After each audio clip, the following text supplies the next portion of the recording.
아, 목사님 정말로 오랜만에 뵙습니다. 예, 그런 것 같아요. 예, 올해 오셔가지고 지금 저 넉 달 동안 예.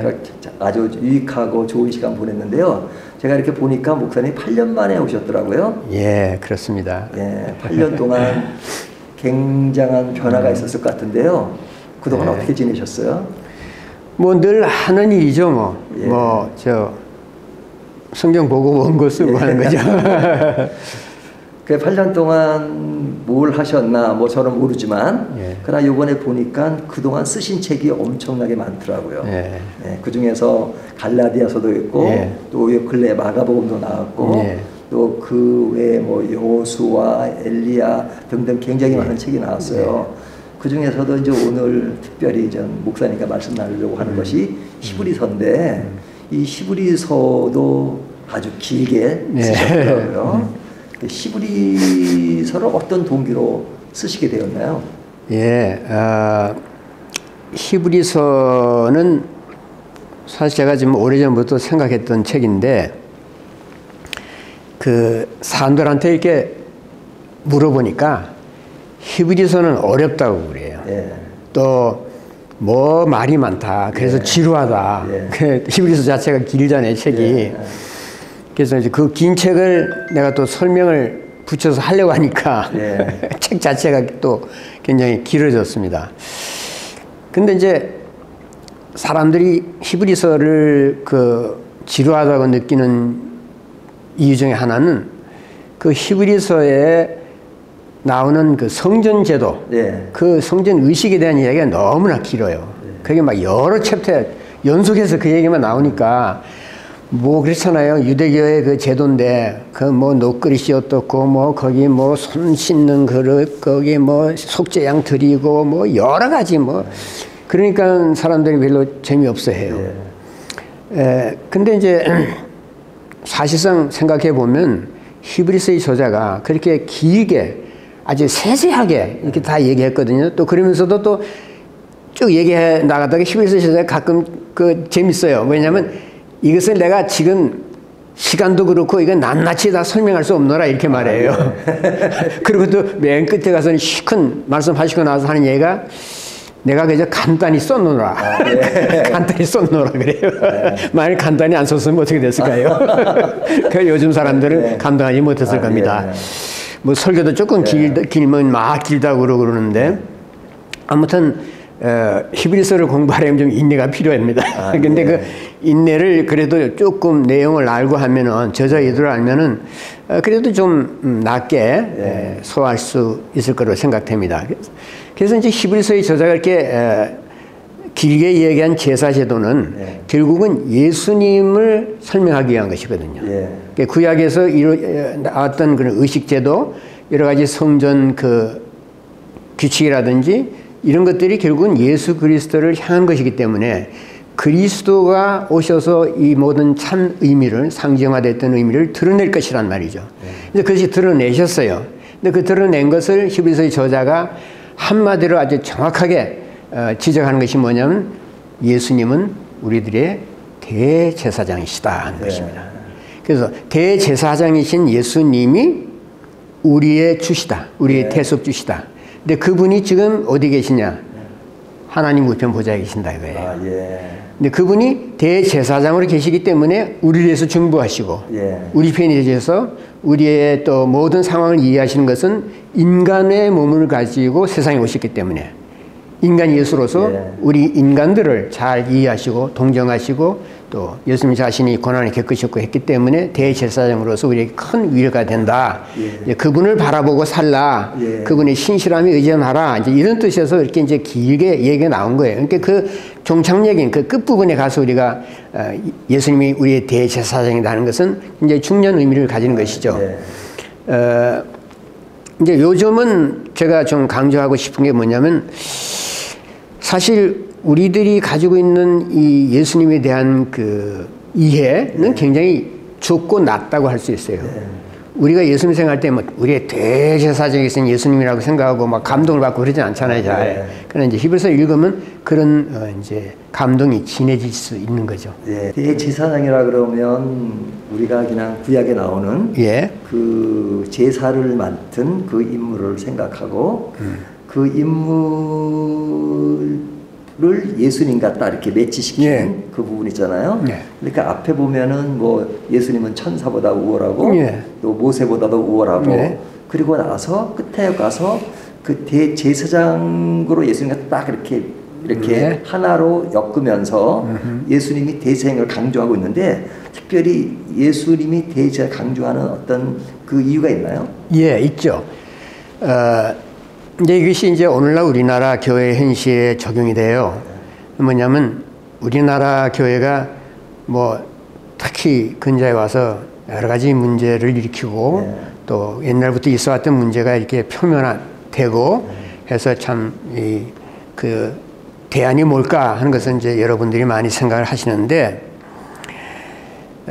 제가 볼 때 그 문제의 근본 해결은 예수님이 누구냐 하는 것을 아는 것이라고 봐요. 예. 우리나라 교회가 물론 예수님에 대해서 다 가르치고 얘기하고 믿고 하는데 조금 깊이 들어가서 실체를 보면은 우리나라 교회의 기독론이 굉장히 빈약하다는 것을 느낄 수가 있어요. 굉장히 낮은 기독론이에요. 예수에 대해서 사실 잘 안다고 하지만 그렇게 잘 알지도 못하는 것 같아요. 그래서 우리나라 교회가 조금이라도 나은 갱신을 한다 그럴까요? 쇄신하려면은 이 히브리서에서 말하고 있는 그 기독론을 예. 보다 가깝게 예. 다가가서 살펴본 것이라고 생각합니다. 만약 우리가 예수님의 신분에 대한 인식이 조금이라도 높고 깊다면은 예. 히브리서의 그 기독론은 처음부터 장엄하지 않습니까? 예. 우리를 아주 압도하거든요. 그런 기독론을 우리가 가까이 하고 산다면은 우리들이 뭐 쉽게 흔들리지 않죠. 예. 뭐 나라에 뭐 그 옛날부터 그 유사 기독교도 많고 이 이단들도 많은데 그런 것에 이렇게 쉽사리 노출되거나 예. 끌려 들어가지 않죠. 예. 근데 그것은 결국 그렇게 많은 사람들이 아직도 그런데 몰려다니고 끌리는 이유의 하나는 또 교회 자체 내 여러 가지 부패나 이런 것들의 이유는 근본 이유는 결국은 기독론의 빈약한 기독론, 예. 그리스도가 누구냐에 대한 깊은 인식의 부재가 아닌가 싶습니다. 예. 지금 기독론에 대한 말씀을 하셨고 예. 또 한국 교회의 많은 또 여러 가지 문제점이 중에 하나가 사실은 여러 가지 얘기를 많이 하지만 이런 그 예수 그리스도에 관한 인식이 예. 바로 되어 있지 않아서 예. 그로부터 파생되는 문제가 많은 예. 것 같아요. 예. 특별히 예수님에 대한 얘기를 할 때는 십자가를 이야기하고 구원을 이야기를 많이 하는데 목사님이 쓰신 히브리서를 보면 구원과 더불어서 유업에 관한 말씀을 많이 하고 계세요. 예. 그 구원과 유업이 어떤 관계가 있는 건가요? 예, 아주 밀접한 관계가 있죠. 이제 우리는 이 구원이라는 것을 굉장히 간단하게 생각하는 것 같아요. 우리가 예수 믿고 구원받았다. 그러면 이제 사후에 천국 들어간다. 뭐 그러면 뭐 다 된 거 아니냐. 이런 식으로 이렇게 생각하기 쉬운데 하나님이 우리에게 주시는 구원이라는 것은 우리가 상상하는 것을 훨씬 더 초월하고 능가하는 그런 차원이 있어요. 이제 그게 뭐냐면 하나님께서는 우리를 구원하시고 나서 그것으로서 그냥 두시는 것이 아니라 우리를 하여금 거의 무한대로 더 나아가기를 원하십니다. 구원을 더 받기 위해서 나아가는 것이 아니라 구원을 받았으면은 그 다음에 하나님이 약속하시는 구약에서 자주 쓰는 용어인 기업이라는 것이 있다는 것입니다. 다른 말로 하면 유업. 요즘 나오는 번역에는 유업이라고 다 번역을 했어요. 기업이라는 말은 좀 올드 패션한 말이 잘 모르는 말이죠. 그래서 더 쉬운 말로 바꾸면 상이라는 것입니다. 유업, 상, 혹은 상급 이런 말로 바꿀 수가 있는데 하나님께서 예를 들어서 출애굽 이스라엘 백성들 시키시지 않았어요? 이제 그것을 우리가 편의상 1차적인 구원이라고 볼 수 있겠죠. 구원 받은 거예요. 바로의 속박에서 풀려났으니까. 그래서 해방을 얻었고 하나님의 백성이 되어서 이제 애국을 나와서 자유의 땅으로 이제 가는 것이죠. 근데 그 땅이 어디냐 그러면 가나안이죠. 예. 젖과 꿀이 흐르는 약속의 땅이었습니다. 예. 그럼 그 약속의 땅이 결국은 구원의 문으로 들어가는 것이냐 하면 그렇지 않거든요.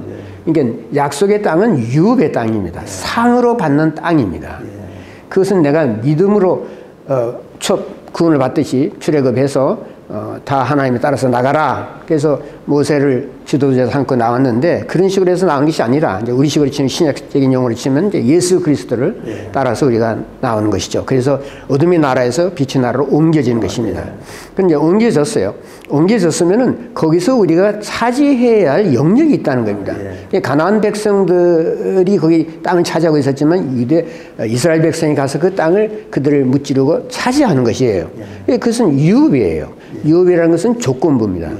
상이라는 것은 그냥 앉아서 감을 받는 것이 아니라 하나님이 약속하신 것을 향해서 나아가서 그것을 하나님의 뜻에 맞도록 순종하면서 또한 사랑의 삶을 삶으로 말미암아 하나님이 주시는 칭찬이요 상이요 또 하나님이 기쁘게 주시는 그 인정이에요. 착하고 충성된 종아라고 인정하시는 것입니다. 이제 그것이 유업이에요. 그러니까 구원 그래서 구원 책 제목을 플러스 상이라고 했어요. 구원 플러스 더 주시는 것이 있다 이 말이죠. 그래서 내가 구원을 새로 받는다는 것도 아니고 또 뭐 내가 뭐 더 해야 부족한 구원 부분을 채운다는 뜻이 아니라 구원을 한번 받았으면 그것에서 종결이 된 거예요. 그 다음에 하나님께서 더 붙여서 하나님 백성에게 약속하시고 주시는 무한대의 축복이 있다는 것이죠. 그러니까 목사님 말씀하시는 그 유업이라는 것은 그러니까 구원 이후에 그리스도인의 삶의 여정이라고 할 수 있을 것 같아요. 그렇죠. 삶의 여정을 통해서 오는 거죠. 근데 보통 사람들이 인식하기에 유업하면 그 상은 천국 가서 그냥 뭐 하나님이랑 일하는 것의 결과로서 뭔가 준다라는 그런 인식들을 많이 하고 있거든요. 그래서 바로 그 점을 제가 시정하기 위해서 히브리서를 쓸 때, 저 강의를 내가 할 때 좀 그런 것을 좀 지적을 했어요. 왜냐하면 그 유치한 상급론 때문에 사실 히브리서가 좀 손해를 본다고 할 수 있어요. 뭐 상얘기가 나오니까. 그리고 또 다른 곳에 뭐 복음서를 비롯해서 뭐 계시록, 바울 서신에 다 상에 대한 얘기가 나와요. 나오는데 사람들이 그런 것을 좀 유치한 걸로 생각하고 그 자꾸 기피하는 성향이 있어요. 그래서 구원받는 것에 대한 초점을 두고 상 받는 것에 대해서는 자꾸만 이것을 다운그레이드하는 그런 성향이 있거든요. 그래서 그건 아니에요. 성경에서 약속한 것을 하나님의 엄청난 축복이고 은혜인데 그것이 그런 면을 우리가 접어들 필요가 없거든요. 하나님 원하시고 또 상 주시는 분을 믿으라고 했는데 그러고 예수께서도 내가 속히 올 것이다. 다시 오면 내가 각자에게 자기들이 행한 대로 갚아준다고 하셨어요. 보상해 주신다는 것입니다. 뭐 하나님이 빚을 져서 갚아주신다는 건 아니죠. 하나님 누구에게도 빚을 지신 분이 아닙니다. 그러나 우리 하나님은 주고 더 주기를 원하시는 속성을 가지신 분이에요. 그러니까 그걸 받아들이고 감사해야죠. 또 그것을 향해서 나아가야죠. 근데 상이라고 할 때 죽어서 뭐 천국 가서 뭐 멸류관 쓰고 뭐 고층 아파트 살고 그런 게 아니고 전혀 그런 거 아닙니다. 이 세상에 살면서 예수님의 발자취를 따라가는 삶입니다. 예수님이 세상에 살면서 어떻게 사셨어요? 순종의 삶을 사셨고 희생의 삶을 사셨고 사랑의 삶을 사셨어요. 그래서 그와 같이 그것이 다 하나님의 뜻이었거든요. 하나님의 뜻에 순종해서 십자가에 죽기까지 하셨어요. 근데 십자가에 죽기까지 하신 그 예수님을 하나님이 어떻게 대하셨습니까? 뭐 잘했다 됐다 그게 아니라 착하고 충성된 종아가 그랬죠. 여기 와서 내 우편 보좌에 앉으라고 하셨죠. 예수님이 받으신 상이죠. 그래서 앞에 있는 기쁨을 향하여 예수께서도 나가셨고 그 결과 하나님 우편 보좌에 앉았다고 그랬죠. 그 순종하셔서 자기의 모든 것을 내려놓고 하셨기 때문에 그래서 하나님이 예수님에게 세상의 어떤 이름보다도 탁월하고 더 우월한 이름을 주셨다고 그랬어요. 그 예수님이 받으신 상이죠. 그러니까 우리도 그와 같은 모범을 따라서 살라는 거예요. 근데 이제 중요한 것은 아까 대제사장 얘기를 했습니다만 히브리서에서 우리가 유업과 관련해서 주목해야 할 것은 예수님의 대제사장직입니다. 그것이 예수님의 이를테면 기독론의 꽃이에요. 거기서 많은 향기가 납니다. 그래서 맡으라는 거죠. 그래서 그 예수님이 어떻게 해서 대제사장이 됐느냐 그런 것을 생각해 보라는 거죠. 그래서 예수님이 하나님의 뜻에 순종해서 믿음과 인내로 그 아버지의 뜻을 이루셨거든요. 그처럼 우리도 같은 꾸준한 믿음으로 예수님을 따라서 예. 하나님이 약속하신 우리들의 영적 강한 땅을 향해서 나아가는 것이라. 언제 죽어서 하니 아니에요. 이 땅에서 예. 이 땅에서 살면서 구원받은 날부터 예수님을 따라가는 이를테면 제자도의 삶이죠. 그러면서 아까 지적하신 크리스찬의 그 삶의 여정이다. 우리의 삶의 여정 속에 여정을 다 가득 채워야 하는 것은 하나님이 목표로 주신 유업의 땅을 향해서 가는 것을 채워줘야 돼요. 거기에 포커스를 두어야 하는 것입니다. 그래서 그런 점에서 그릿된 상급론을 하고 대하고 우리가 올바른 성경에서 말하는 유업론을 찾아야겠다는 뜻이어서 히브리서 쓸 때 그런 점을 좀 착안을 했어요. 물론 이 땅에서만 하나님의 그런 유업을 다 받는 건 아니에요. 사후의 유업이 있어요. 그래서 성경은 거기에 대해서 자세하게 말하지 않습니다. 왜냐하면 중요한 이슈는 우리가 주목해야 할 것은 그게 아니고 현재의 삶입니다. 이 땅에 살면서 우리가 하나님의 유업의 땅을 차지하고 그것을 통해서 우리가 하나님과의 각별한 임재를 체험하고 하나님이 주시는 위로를 받고 또 하나님이 내게 주시는 더 많은 봉사의 기회를 갖고 또 하나님이 나에게 참 개별적으로 속삭이시는 그 은밀한 세미한 음성을 듣는 그런 축복들, 이 모든 것들이 우리가 사실 유업의 상으로 받는 것들이에요. 뭐 다 헤아릴 수 없이 많아요. 그렇기 때문에 성경에서 일일이 다 적지도 않았어요. 그러나 우리는 뭐 히브리서에서 얘기할 때 상이 있다는 걸 알고 또 그 상을 향해서 취하기 위해서 나아간 사람들만이 그 상이 어떤 것이라는 것을 알 수가 있어요. 그 목사님 책을 보면 여기 지금 책을 가지고 있는데요. 여기 보면 이 제목을 여기 보면 Salvation 하고 여기 뭐 플러스가 있어요. 그리고 상하고 리워드거든요. 그래서 이 Salvation과 유업의 관계를 조금 전에 말씀해 주셨는데요. 이 리월 상을 얘기하다 보니까 이 상이라는 것이 천국에서의 상이라는 개념보다는 이 땅에서 그리스도인들이 광야를 거쳐서 가나안 땅에 들어가는 그런 삶의 형태, 이것을 많이 강조하셨는데요. 그런데 또 목사님이 쓰신 책 중에 보면 갈라디아서를 쓰셨는데 거기에 보니까 또 제목이 Jesus plus nothing 그렇게 쓰셨어요. 그래서 이 갈라디아서는 nothing이란 말이 예수 외에는 없다는 것이 강조되는데 그렇죠. 그것과 어찌 보면 또 이게 리월드가 강조되고 nothing이 강조되다 보니까 이것이 조금 더 모순되는 것이 아닌가 하는 오해가 있을 수 있을 것 같아요. 조금 혼란스럽다고 할 수 있어요. 근데 이제 이것을 어떤 효과적인 면에서 갈라디아서는 예수 그리스도를 믿음으로 말미암아 우리가 의롭게 된다. 다시 말해서 칭의 구원을 받는다 하는 것을 이제 드러내는 거죠. 그렇게 해서 Jesus plus nothing이야. 예수 위에 다른 것이 붙을 필요도 없고 붙어서는 안 된다는 겁니다. 다시 말해서 예수 플러스 행위가 아니라는 거예요. 뭐 교회 전통도 아니고. 그래서 Jesus plus nothing이야. 그러니까 오직 예수만으로 족하다는 거예요. 구원을 받기 위해서 우리가 필요한 게 뭐냐? 예수로서 족하냐 이게. 그 대답은 예수만으로 오직 예수로 족해야 한다는 거죠. 그런 의미에서 Jesus plus nothing이에요. 예수 말고 자꾸 붙이려고 하지 말라 이거예요. 교회 안에 그런 것이 많이 있어요 사실은. 그렇기 때문에 오직 예수로만 우리는 살아야 된다. 그런 뜻이고요. 다른 하나는 이제 히브리서의 제목을 salvation 하고 그 다음에 그 상, 리워드를 붙인 것은 이거는 살베이션이에요. 예수가 아니고 구원, 우리 구원. 구원을 받았는데 그 구원 받고 그것에서 다 이제 마무리됐냐 그게 아니고 구원에 따라오는 여러 가지 축복들이 있다. 그래서 플러스하고 그 뭐가 있는 거예요. 그게 상이에요. 유업이에요. 기업입니다. 하나님의 더 많은 이어져 나오는 연속된 축복들. 그런 의미에서 구원을 받았지만 그것으로서 종결되는 게 구원에 따라오는 여러 가지 축복들이 있다 하는 것을 얘기하기 위해서 그렇게 붙였습니다. 또 이제 하나 더 덧붙여 말한다면 이번 달에 사실 그 마가복음 강의가 나왔습니다. 거기는 이렇게 했어요. 예수는 생명의 길이다. 그러니까 예수 equals the way to life. Jesus 하고 equal이야. equal하고 the way to life, 생명의 길. 그렇게 해서 이제 하나의 그 임팩트를 주기 위해서 만들어낸 일종의 도시이죠. 지금 세 권의 책을 보면 다 한결같이 플러스가 들어있는데요. 이 플러스라는 말이 굉장히 재미있는. 근데 이제 마가복음은 이퀄이에요. 이퀄. 플러스 이퀄. Jesus 플러스가 아니고 equals.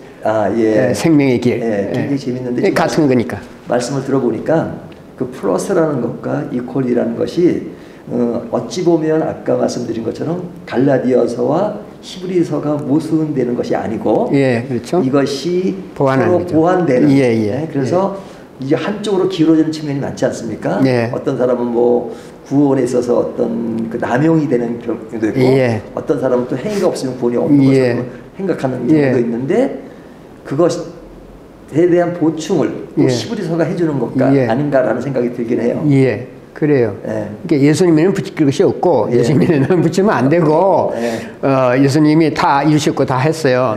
그렇지만 예수님이 우리에게 주신 구원에는 여러 가지 첨부되는 축복들이, 복들이 있다, 유업들이 있다. 그렇죠. 이런 책들을 쓰시면서 어떤 사람들이 좀 이런 것을 좀 많이 읽고 좀 어떤 면에서 좀 도움이 됐으면 좋겠다는 생각이 드세요? 첫째, 구원에 대해서 우리가 이렇게 선명해야 돼요. 내가 어떻게 구원을 받는가? 누구를 통해서 구원을 받는가? 근데 나를 구원하는 그분이 누군가 하는 것을 좀 더 분명하게, 보다 더 심도 깊게 알기를 원하시는 분들, 또 그렇지 못한 상태에 있는 분들은 또 그걸 알아야 되니까 그런 분들이 좀 읽었으면 좋겠어요. 대체로 우리들의 그 기독론하고 구원론이 좀 흐리한 경우가 많습니다. 그래서 좀 히브리서를 통해서 도움을 받으시면 좋겠습니다. 목사님이 이번에 이제 책을 쓰시고 각 신학교에 또 기증을 많이 하셨다고 얘기를 들었어요. 그 이야기는 또 한국 교회가 이런 부분에 있어서 좀 더 숙지를 할 부분이 있다라고 많이 또 고민도 하시고 또 도전도 하고 싶은 그런 마음이 아니신가 싶은데요. 이제 앞으로 이제 신학교는 뭐 목회하실 분들 양성하는 것이기도 하고, 또 가르치시는 분들 자신들도 크게 이제 교회를 위해서 기여하시는 분들이니까, 이제 그런 분들이 조금 더 우리 교회 현실을, 그게 아직 사실 이게 절급한 상황인데 타개하기 위해서 서로 이 구원이란 뭔가, 또 예수님이 과연 누구신가에 대해서 좀 더 적실성 있게 가르칠 수 있는 조금이라도 하나의 참고 자리가 되기를 원하는 거예요. 그래서 우리나라 교회 이 히브리서하고 갈라디아서를 좀 남기고 싶은 마음이 있어요. 근데 이제 이 갈라디아서는 그렇거든요. 우리 교회 내에 다 예수 믿고 예수로 구원받는다고 다 그러죠. 그렇지만은 교회 안에 예수님과 상관없는 것들 많이 있어요. 뭐 제 이런 말씀하면 좀 죄송하지만은 구원과 상관없는 것들 많이 들어가 있어요. 소위 말하는 교회 관습이라는 것입니다. 관습적으로 행하는 것이 예배 안에도 많이 있어요. 그래서 그런 것을 좀 더 우리가 제거해 봐야 하지 않는가. 예수님 아닌 건 떨어버리자. 이게 히브리서 자체에도 보면 얼매이기 쉬운 뭐 죄들 뭐 이런 것들 저런 것들 다 떨쳐버리라. 뭐 어떤 것들은 죄가 아닌 것들도 있죠. 뭐 중립적인 입장에 있는 교회 간섭들도 있고 그래요. 그렇지만 분명하게 아닌 건 다 필요 없어요. 그 구원하고 상관없는 것들인데 그건 떨쳐버리고 오직 예수님을 모시고 성령 안에서 사는 삶을 강조하자 이거죠. 갈라디아서가 강조하는 그거잖아요. 그러니까 율법에 대한 것도 마찬가지예요. 우리가 어떻게 구원을 받느냐, 예수로 구원받는다고 하지만은 그것도 흐린 경우가 많듯이 율법으로 구원받지 않는다는 가르치고 나서 그러고 나서 보면 또 율법적인 것이 교회 안에 많이 있거든요. 이게 섞여 있어요. 그래서 참 구별하기 어렵거든요. 그래서 율법에 대한 것을 좀 분명하게 해야겠다. 그래서 이 갈라디아서를 제가 썼어요. 그래서 이제 그런 면에서도 좀 도움을 받으실 수 있는 부분이 있기를 바라고요. 이 히브리서는 히브리서를 유업의 관점에서 강해한 책이나 주석들이 극히 드물어요. 그래서 뭐 유업 얘기 조금 나오면 또 일반 사람들 뭐 보통 조금 배우신 분들은 유치하게 보시는 분들도 많고 그래서 그런 것이 아니다. 본문 자체를 보자. 히브리서 본문에서 얘기하고 있는 유업이 그런 거냐 아니냐. 그래서 이제 그 점을 좀 강조하고 싶어요. 아, 예. 이제 목사님 말씀을 해주시니까 책 제목만 봐도 이제 그 흐름이 어떻게 간다는 것이 이제 인지가 되는 것 같아요. 그래서 갈라디아서는 Jesus plus nothing. 근데 히브리서 와서 지저스가 아니라 salvation. 플러스 리워드 이렇게 된 것이 지금 말씀하신 것처럼 우리가 구원에 있어서는 예수 그리스도 외에는 없다 그렇죠. 하는 것이 분명하고 그런 이후에 아무렇게나 살아도 되는 게 아니고 또 그것이 구원과 연계해서 막 설명하기보다는 어떤 삶의 유업을 통해서 우리가 나아갈 방향이 또 무엇인가 하는 방향을 제시하신 점에서 굉장히 도움이 될 것 같아요. 그리고 이제 히브리서에는 사실 논쟁의 쟁점이 된 책 중에 하나죠. 이제 그게 왜 그러냐면 역시 그 구원론과 관계된 것으로 보기 때문에 그래요. 특별히 히브리서는 경고 구절들이 많잖아요. 경고 구절이 한두 개가 아니잖아요. 그래서 그 경고 구절들을 어떻게 해석해야 하느냐 하는 것이 이제 논쟁의 쟁점이죠, 이게. 그래서 일부에서는 우리가 한번 빛을 받고 다 이렇게 성령 뭐 받고 다 한 다음에 놓치거나 뒷걸음치거나 떨어지고 타락하면은 다시 회복될 수 없다 이런 말 하거든요. 무서운 말씀이죠. 그냥 그 액면도로 들으면 정말 그 다음 절을 읽기가 싫어요. 근데 한쪽에서는 구원이라는 것은 이룰 수 있다 이렇게 말하잖아요. 소위 말하는 웨슬리안들 그렇게 생각하잖아요. 칼빈주의에서는 한 번 받으면 그건 잃지 않는다. 구원의 이제 안정성을 강조를 하고요. 또 한쪽에서는 구원을 잃을 수 있다. 그런데 그러면 다 끝나는 게 아니다. 회개하면 다시 회복받을 수 있다. 또 이렇게 말하고. 그래서 그런 입장을 가지고서 히브리서를 보면 그 경고 구절들이 풀리지가 않아요. 계속해서 논쟁만 하고 끝나요. 만나지 못해 서로. 그러나 이제 제가 이야기로는 히브리서에 나오는 경고 구절들은 히브리서 자체의 본 주제인 유업론의 관점에서 보아야 한다 그겁니다. 그 점을 제가 좀 강조하고 싶어요. 그러면 그런 논쟁에서 해방될 수 있고 내 구원이 진짜인가 가짜인가 이렇게 떨어지는 사람은 그 사람은 아예 처음부터 예수 믿었던 사람은 아니다 이렇게 얘기한다든지 또 안 떨어진 걸 보니까 그 사람은 처음부터 구원 받았구나 이런데 그러다 나중에 보면 또 떨어지거든요. 그러니까 또 역시 처음부터 안 믿었던 사람이다. 다 다른 쪽에서 아니야 그때 진짜 믿었다. 한번 빛을 받았으면 분명히 받은 거다. 그런데 보니까 아니더라. 그럴 수 있다. 구원 받았다가도 한번 놓칠 수 있는 거다. 뭐 그렇게 또 얘기 나오니까 서로 갑론을박하잖아요. 그게 별로 유익하지 않아요. 그런 논쟁들은. 그래서 이것을 유업의 관점에서 보면 이것은 구원에 대한 얘기가 아니고 유업에 대한 얘기란 거예요. 우리가 그렇게 보면 훨씬 쉬워집니다. 거기 나오는 얘기들은 그 부정적인 얘기들 경고들은 유업의 상실에 대한 경고다 이렇게 보는 거죠. 유업 상실의 가능성을 얘기하는 거예요. 유업은 잃을 수도 있고 다시 또 찾을 수도 있어요. 또 더 찾을 수도 있고 더 받을 수도 있고 더 차지할 수 있고 그래서 유업을 쟁취하는 것, 획득하는 것, 또 차지하는 일을 게을리하지 말라. 게을리하면 손해가 된다. 그렇게 해서 이스라엘의 그 광야 생활에 대해서 히브리서에서 여러 번 또 얘기하잖아요. 광야에서 일어난 일을 생각해봐라. 그거 다 많이 죽고 엎드려지고 가나안 땅에 못 들어가지 않았느냐. 그러나 가나안 땅에 일단 들어가니까 그야말로 그 땅이 얼마나 좋은 땅이었느냐. 그 자유의 땅이 그렇게 많이 있고 그렇게 많은 실과가 열리고 그야말로 젖과 꿀이 흐르지 않더냐. 그렇지만 그것은 그냥 앉아서 오는 것이 아니라 그래서 꾸준한 믿음과 인내로 이 땅을 차지해야 된다 하는 것을 이제 이야기하는 거 아니에요. 그래서 그것이 우리들의 삶에 적용이 바로 돼야 하는 것이고 그 다음에 그 불필요한 구원론 가지고 왈가왈부할 필요가 없는 거죠. 그런 것을 제가 조금 지적을 했어요. 그러니까 성경의 많은 부분들을 어떤 구원이라는 그 부분에서 딱 이렇게 그 대입을 시켜가지고 문제를 풀려니까 문제가 그렇죠. 풀리지 않는 부분이 많은데 이 유업이라는 그 인식을 하게 되면 풀릴 수 있는 부분이 많다는 것을 말씀해 주신 것 같아요. 뭐 적어도 저에게는 그렇습니다.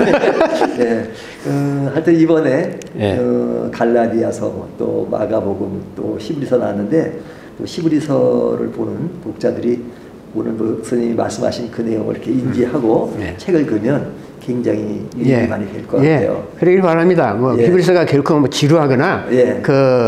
재미없는 책이 아니에요. 예. 우리가 그런 관점에서 히브리서를 이해를 하고 유업론의 관점에서 이해를 하고 읽으면 예. 재미있고 유익하고 굉장히 도전도 되지만은 굉장히 고무적이에요. 예. 엄청난 격려가 됩니다. 예. 우리가 대제사장의 이신 예수님을 이렇게 바르게 이해한다면 예. 얼마나 큰 도움이 됩니까? 예. 예수님이 나를 위해서 지금 이 순간에도 기도하고 계신데 예. 그냥 기도만 하시는 게 아니라 우리보다 먼저 앞서가서 예. 우리의 고통과 고난을 이미 겪으시고 그래서 참 우리 인간들의 그 여러 가지 어려움을 잘 이해를 하시고 동정하시는 분이라는 거예요. 아, 예. 예. 그다음에 예수님께서 그 길을 승리의 길로 이끄셨기 네. 때문에 많은 자녀들을 그 유업의 영광의 자리로 얼마든지 인도하실 수 있는 분이라는 것. 네. 예. 그런 걸 생각할 때 우리가 큰 용기가 나고 크리스천 라이프에 훨씬 더 활기가 돋고 네. 예. 어려운 가운데서도 그리스도에 대한 소망을 품고 네. 그리스도의 신실함에 의지해서 우리가 살아야겠다는 생각을 하게 되겠죠. 아, 네. 그래서 히브리서를 좀 더 재미있게 읽을 수 있기 바랍니다. 예, 감사합니다. 여러분도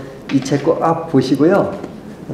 뭐 구약에 나오는 많은 제사제도 이런 것들 때문에 아유 좀 지루하다라고 생각이 들 수 있지만 그러나 지금 말씀하신 것처럼 그런 내용을 염두에 두면 이 책이 주는 유익을 많이 누릴 수 있을 것 같습니다. 여러분에게 이 책을 권하겠습니다. 목사님 또 오늘 이렇게 히브리서에 대해서 말씀해 주셔서 너무 감사하고요. 또 다음에도 또 더 좋은 책으로 우리 독자들에게 또 많은 것을 나눌 수 있으면 좋겠다고 생각이 듭니다. 네, 오늘 말씀 감사합니다. 감사합니다. 예. 예.